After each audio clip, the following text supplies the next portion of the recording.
welcome to the Labor Force Podcast. Stories of the working class in a time of renewed labor militancy and awareness that capitalism is a rotten deal.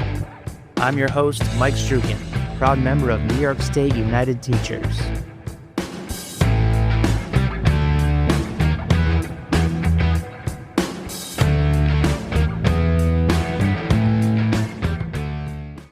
Man, what a month it's been so far.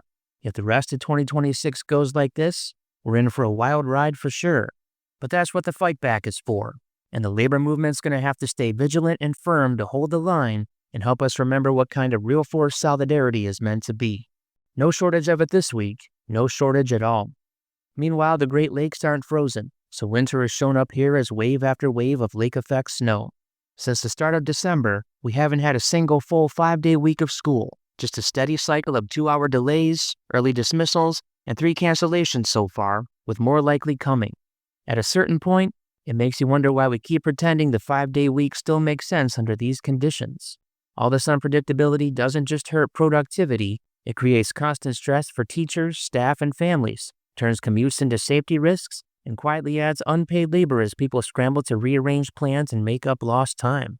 For example, Thursday, a 2-hour delay was announced first, and it wasn't until just after 8 o'clock that it was changed to a cancellation.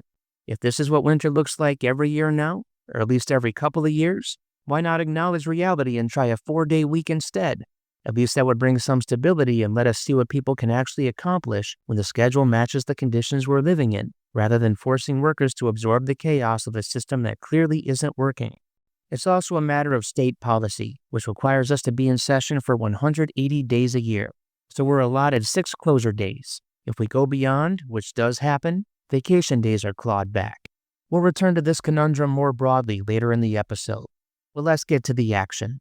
So as of Monday, 15,000 nurses across 10 campuses in New York City's 3 biggest hospital systems are on an open-ended strike, making it the city's largest nurse strike in decades. Picket lines at Mount Sinai, Montefiore, and New York-Presbyterian stretch for blocks, with Teamsters, hotel workers, and university staff showing solidarity alongside nurses. At New York-Presbyterian, striking nurses held signs reading, "If nurses are outside, something is wrong inside," and others joked, "So bad even introverts are here," while one nurse gave a colleague her union scarf saying, "You're lucky, everyone wants one of these." At Mount Sinai and Montefiore, supporters honked from cars and nurses played "No Scrubs" as they chanted "No contract, no scrubs." Union members say that repeated bargaining failed to address their core priorities. Bargaining committee member Rhonda Middleton-Roches said, "We need the safe staffing. We need to feel safe in the workplace. We need our benefits so we can take care of our patients." They're fighting to retain aggressive staffing protections won after a 2023 strike, which allowed nurses to bring staffing violations to arbitration. Nurses described how those protections led to substantial payouts. For example, quote, "We won $500,000 on our unit to split among all nurses that work severely understaffed shifts." Hospital management is reportedly trying to roll back that staffing language and instead only offer small pay increases for short-staffed shifts. Beyond ratios, healthcare benefits have become a major sticking point. Hospitals are proposing contracts where a lump sum, including raises and coverage costs, barely increases wages, which nurses reject as effectively a 1% wage increase per year. Strikers also highlighted safety concerns, recounting an incident when a gunman entered Mount Sinai and staff were not notified, and are demanding stronger security, including bag checks and walk-through metal detectors. Another concern is the role of AI in clinical decision-making. As one nurse put it, nursing is essentially a human activity, and they want contract language ensuring nurses retain control over care decisions. Mayor Zoran Mamdani criticized hospital executive pay while supporting the picket lines, and hospitals have hired hundreds of travel nurses amid the walkout. We are here today because greedy Dr. O decided to put profits over patients. We have a message for you. Nurses are here to save our patients. Safe staffing saves lives. We ask and on demand. We've been negotiating since October. Our number one priority was our patient. Safe patient, nurse-to-patient ratios. We ask that you don't leave your patients in the hallway for days. is a VIP. Every patient is a VIP. Every patient is a VIP. Every patient is a VIP. We ask that to have workers' protection, workplace violence protection. Everyone needs to come to work and be protected. No one should have to come to work and have to worry about an active shooter, which happened a couple of times already. The management said it's too expensive. When we say come to the table to negotiate a contract, we sit there for hours. Our executive committee, our members, management decided to stay in their office eating bonbon and not show up. That is unacceptable. Dr. O, I have a message for you.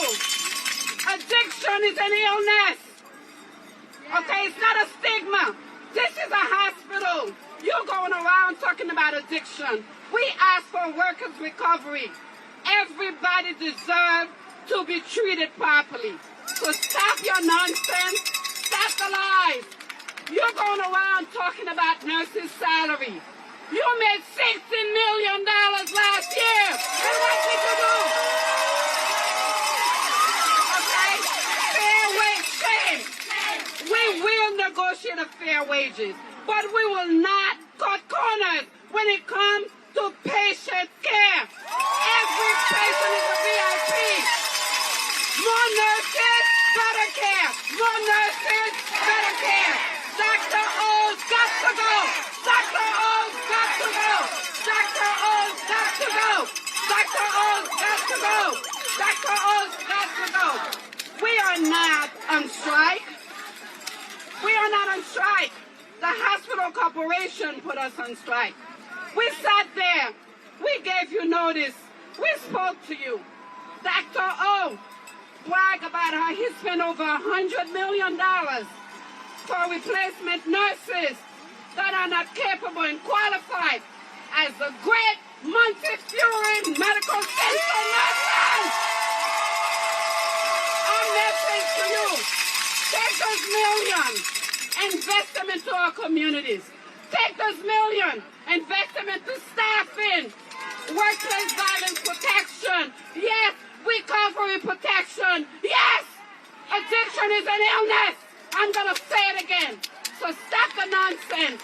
I know you're jealous because you used to be the top one. But the one that Presley got you over because he made $26 million last year and you made 16.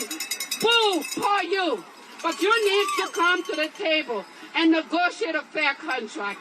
We will be here as long as it takes to fight for our patients. Our patients are our number one priorities. Safe staffing. Safe staffing. Now with what's happening up in Minnesota, it's absolutely insane. ICE and their pepper spray, flashbangs, and tear gas, doing their usual, including, of course, killing mother of three, Renee Good. So January 23rd is shaping up to be this massive statewide shutdown. Unions and community groups aren't just calling for a regular strike here. They're asking folks not to work, not to go to school, not to shop, you name it. That's all coming as a response to this uptick in ICE actions, and there's no way to spin it. The killing of Good just pushed people over the edge. So what you're seeing is these unions, big ones like ATU Local 1005, SEIU Local 26, Unite Here Local 17, and community organizations, all showing up in solidarity. They're not alone.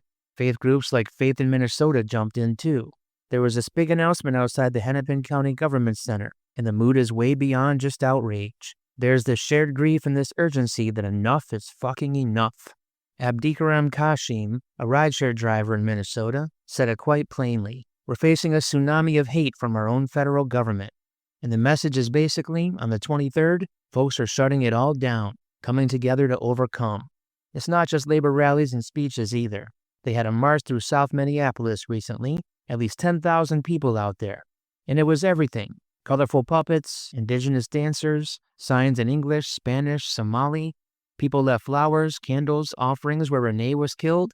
You could feel that unity, that resistance pulling everyone in, from teachers to faith leaders to bus drivers. Now, some would call it a strike, right? And for some it is. But as Janae Bates and Mari from Camp Horror Memorial UMC said, It's more about doing what's right for your community, grounded in commitment and conviction.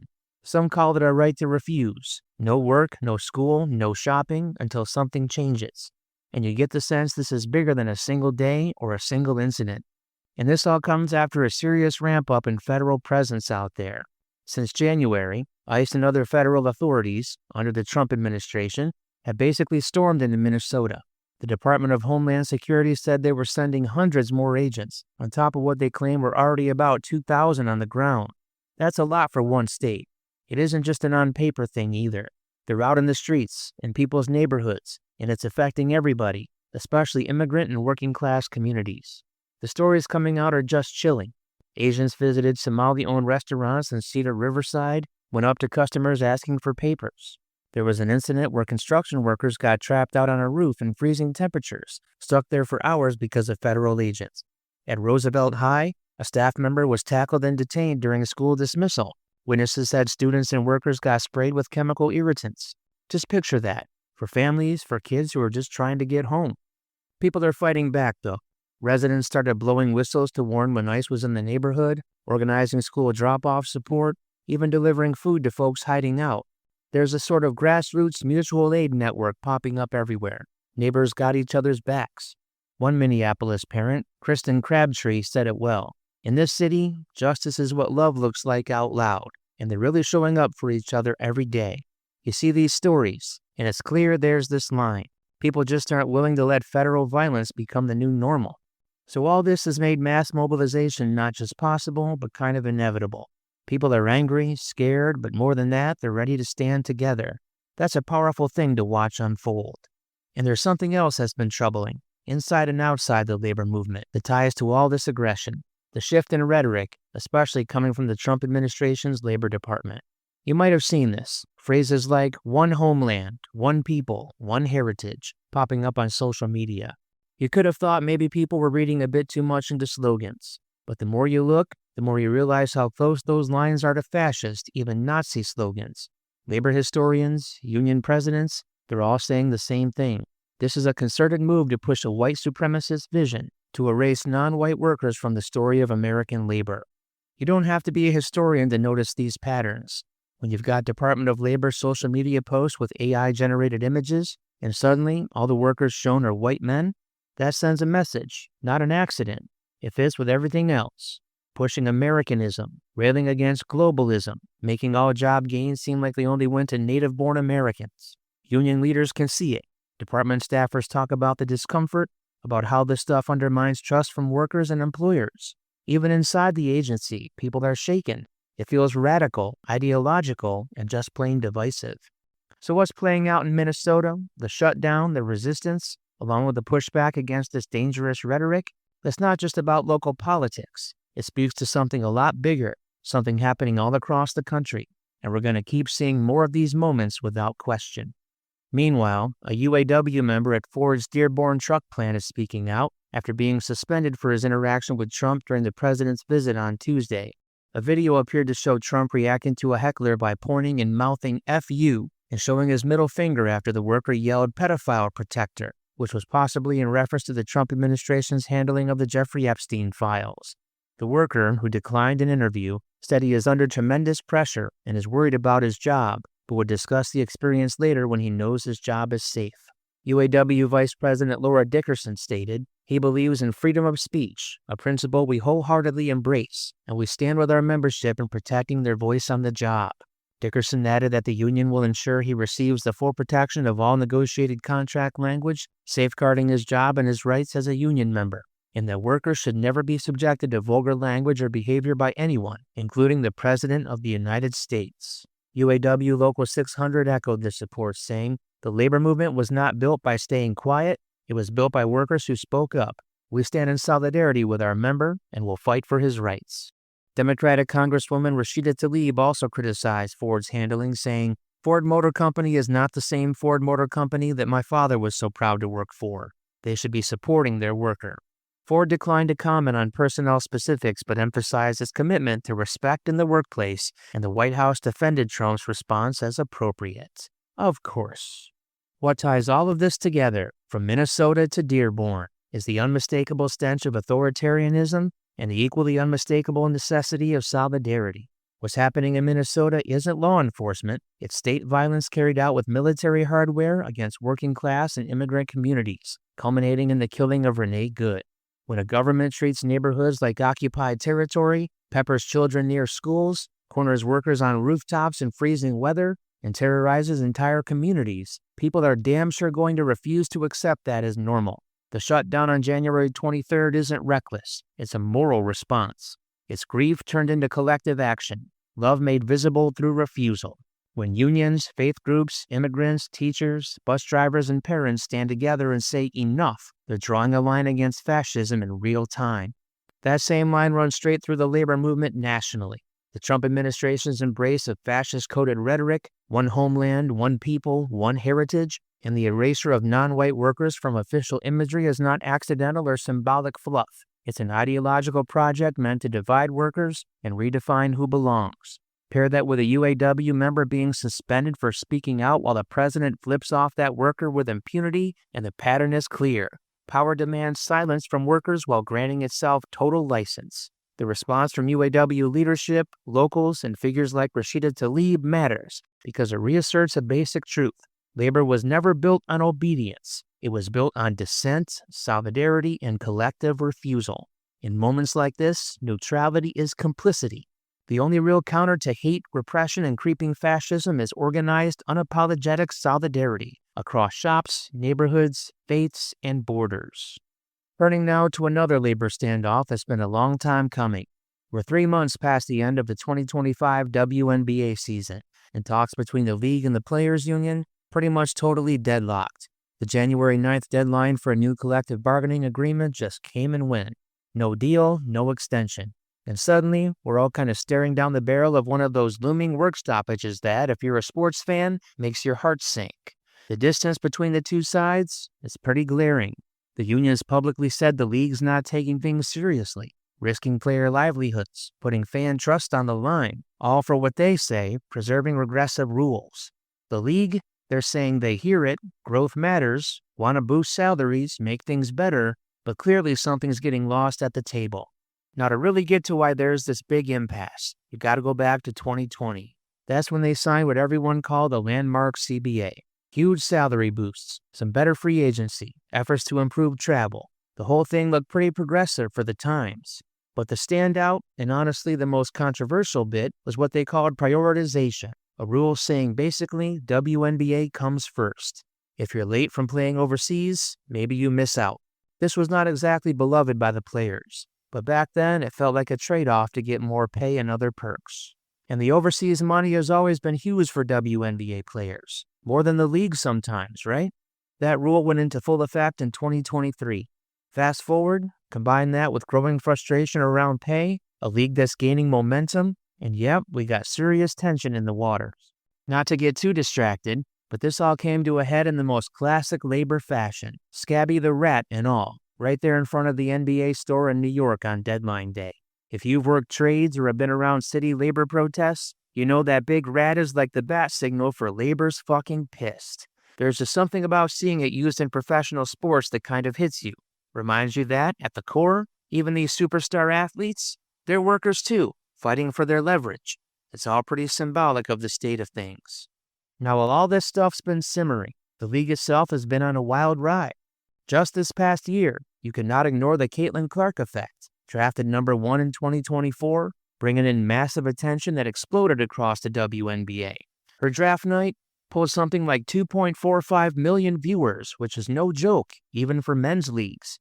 In the finals that year, Liberty versus the Lynx, highest viewership in a quarter of a century. It wasn't just Clark. Angel Reese, Paige Buchers, these younger players are bringing in new fans and changing the conversation. With that kind of attention, you inevitably get money flowing in. The league's business model? You saw a $75 million capital raise back in 2022. That was at the time the biggest cash injection in any women's sport. They did give up some ownership, 16% to the investor group to be exact, but the cash boost let the league invest in marketing, try new things, and maybe open a few can of worms too. You want to talk real money? The 2024 media deal, 11 years, $2.2 billion. Split between Disney, Amazon, NBC. And get this, they might revalue the rights after just 3 years. Plus, with expansion fees jumping from 50 to 250 million, and the Connecticut Sun getting offers north of 300 million when they were thinking about selling, every new franchise suddenly looks like solid gold. Of course, with rapid growth, you get all sorts of growing pains. There's still this weird tension. Who's the league really for? Players are calling out league leadership. Nafisa Collier, big star with the Lynx, had this whole thing where she accused Commissioner Kathy Engelbert of basically taking players for granted behind closed doors, saying that younger stars should be on their knees grateful. Engelbert shot back, said it was inaccurate, but the whole dust-up made a lot of players question if leadership actually had their interests at heart.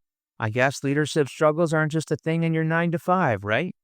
Then you got the ugly side of popularity. Toxic fandom cropping up around high-profile rivalries. The Clark-Reese saga brought in big audiences but also drew out the worst kind of fan behavior. Racism, misogyny. The union saying, this isn't how any of us should operate, and it shouldn't just be left to players to call that stuff out. All that to say, the league's never been bigger, but also maybe never more fragile. And then, as if things weren't spicy enough, WNBA players have been like, you know what? We're not waiting around. Take Nafisa Collier and Brianna Stewart. They helped launch Unrivaled, a 3-on-3 league, kicked off its first season in Miami in early 2025. They said it's not really a rival, more like an option, runs January to March, so it's not overlapping, but it makes a statement. Players want more say over their careers.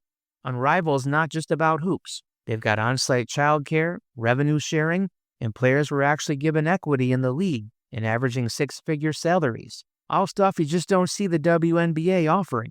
And the message is clear. Players are holding up these new standards as proof of what's possible.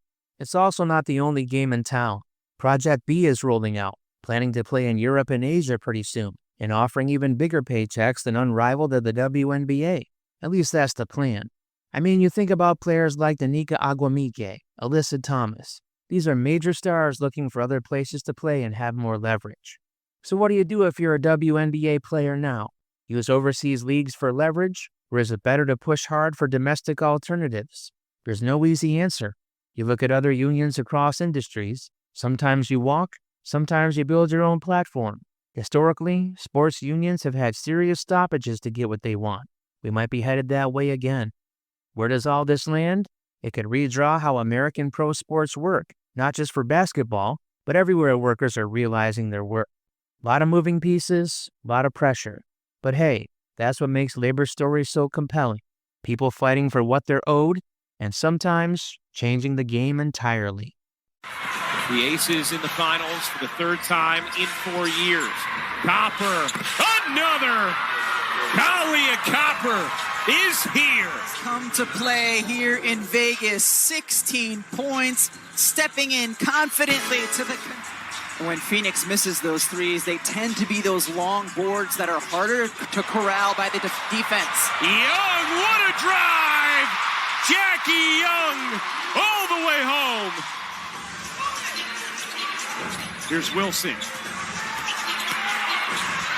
Thomas gets called for the foul as Wilson pops it in, and a chance for three. Hands high so that she would not get a foul called. Does she push off with the right one?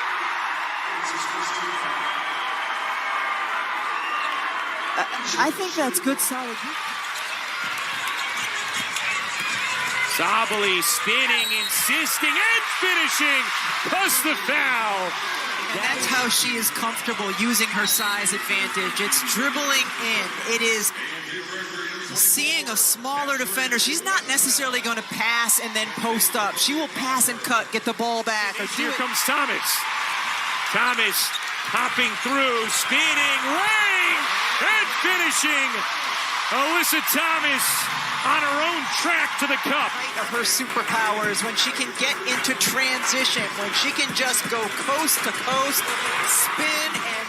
This is the first ever 7-game series in WNBA history. Wilson gets the step, lays it in, plus the foul. Bonner went for the steal. That was ill-advised. For A'ja Wilson here, holds off Bonner, then just one dribble finish, absorb the contact. Asia Wilson, talk about quick feet and explosiveness and the ability to get to the rim. Game 4, Friday, 8 Eastern, as Copper comes up with a steal. Copper lays it in, plus the foul. Great job by Kalia Copper to get there, get the steal, corral the basketball, go the other way. Tied at 88. Gray gets it in. Wilson on the drive. The fade. You bet! You bet! Asia Wilson with .1 to go. Take the ball out of bounds. A little screen to get Asia the basketball in her sweet spot. 2 defenders on her. Doesn't matter. Dribble left, spin back, clear look at the rim. What a tough shot, but she's made tough shots throughout the course of her career. Chelsea Gray seeking a 4th championship. 1 with LA, 2 with Vegas. Here's Copper, the hesitation, the explosion, and the finish, plus the foul. Asia Wilson, a terrific defender, comes over on her. She has been able to finish. Intercepts it. Too many mistakes from Phoenix in this first half, while the Aces have made none. Literally 0 turnovers thus far. Gray, again!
Now we're throwing out this old idea, this kind of default assumption that the more hours you put in on the job, the more valuable you are.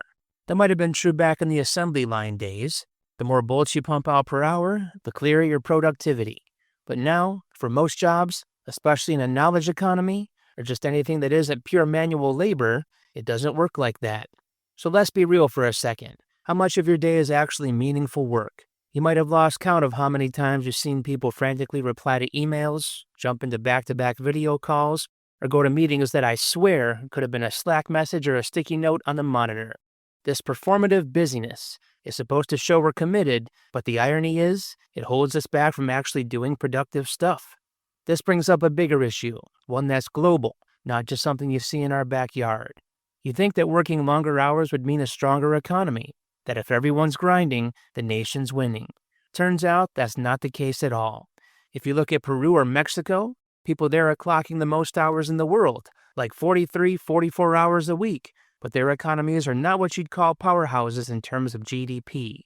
Meanwhile, countries like Germany and Denmark, those folks put in the fewest hours, about 25, maybe 27-ish a week, yet they're cruising near the top economically. It kind of blows up that whole hustle culture narrative. And then there's America. The U.S. is weird in this respect. Americans work about 1,800 hours a year, which averages out to more than 34 hours a week. We've got huge GDP numbers, but here's the twist. Our happiness and even our economic competitiveness, according to the data, don't actually line up with how much we work. Other developed countries, think Denmark, Norway, the Netherlands, they're pulling in more happiness and doing just fine with less time in the office. And then you get these studies, like Asana's latest report. This blew my mind. Knowledge workers are spending an average of 352 hours a year just talking about work. Not doing it, just talking about it. On top of that, there's 103 hours in meetings that probably didn't need to happen, and 209 hours of work that just duplicates what someone else already did. Unsurprisingly, 88% of people say they're always behind on key projects. So we're stuck in these cycles that look productive on paper, but aren't actually moving anything forward. So if working more isn't the magic ticket, what is? Here's where things get interesting. A lot of companies, more than you'd think, are looking at the 4-day work week, and not just as some perk or Silicon Valley stunt. What they're finding is, when you tell people, hey, you've only got 4 days this week, but same workload, it actually incentivizes smarter working. People cut out the nonsense busy work, make meetings shorter and more targeted, and hey, somehow nearly everyone gets more done in less time. But let's be honest, the old mindset is tough to shake. So many places still treat hours in the seat as the gold standard. We all know folks who never took time off, skipped vacation. They'd be the ones management looked at for promotions. It didn't matter if you were dead on your feet. Even when all the research says people who take their PTO come back more energized and get more done. There's even this thing they call the detachment paradox. Workers who actually unplug on vacation get side-eyed as less committed. Where's the logic in that? If we really want to make progress, companies and leaders need to start judging on results, not who stays logged in the latest. The 4-day week, if it's rolled out the right way, lets you see who makes their time count. So next time you see someone hustling for the longest hours badge, maybe ask what they've actually accomplished. So when you step back and look at all of this together, the nurses holding the line in New York, communities in Minnesota shutting down their state in response to state violence, a UAW member punished for speaking out while power acts with impunity, WNBA players leveraging growth in alternative leagues, and workers everywhere questioning why exhaustion is still treated like a virtue, it becomes clear this isn't a series of disconnected stories. It's one long, ongoing struggle over who gets dignity, safety, and a real say in their lives. Labor has never moved forward by waiting patiently or proving it deserves justice. It moves when people organize, disrupt, and draw clear lines about what they will no longer accept. The future of work, and frankly democracy itself, depends on it. Well, that does it for this episode. If you like what you hear, give a rate or review on your favorite podcast app to help me grow. I'm proud to be part of the Labor Radio Podcast Network, with over 200 labor shows you can check out at laborradionetwork.org. This has been the Labor Force Podcast. I'm Mike Strukin. Solidarity, always.